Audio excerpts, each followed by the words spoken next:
Hello, I am Disconnected, and welcome back to my rocket racing track guides. This time we're looking at Bone Cavern. Now, right off the bat here, right as you cross a starting line, you want to jump over these initial humps. You'll see it here, fly a bit, and then jump and get a smooth landing down those humps. And also, don't clip that corner, that's a mistake. I'm only human, I make them sometimes.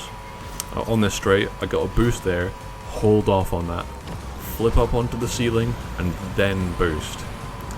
Now, the reason why you want to jump over those humps and flip onto the ceiling is because the main fundamental Bone Cavern teaches you is minimizing airtime as much as possible.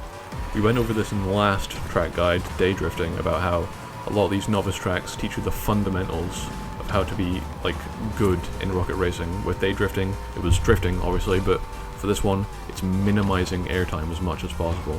Do it again, see?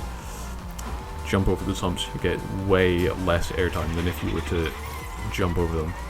And the reason you want to be minimizing your airtime as much as possible is because going in the air is slower than driving on the track, and the game tells you that. So the logical thing to do is to minimize airtime as much as possible. It just makes sense. It just makes sense.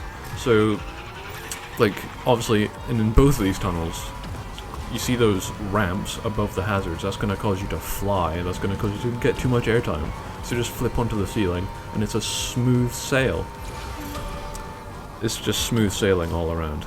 And I'll probably show you a clip here on the humps of how much airtime you actually get and how much it slows you down. And you'll remember in the first lap I told you to hold off on boosting. A bit of a sub-lesson for you here. You want to kind of gauge when you want to boost in accordance to your racing line. So I prefer to boost on the ceiling, obviously, and there's you want to take note of the boosting points, when it's most optimal to boost. And a personal rule I have is to never have more than 2 boosts saved at a time. And there we go, that's the finish line. Again, thank you for watching. Remember, any feedback, any questions about my phenomenal racing line, feel free to leave a comment. If it's funny enough, I might even respond to it in one of these next track guides. I'll probably do a bit with it or something. But yeah, that's it. Reddit Nation signing off.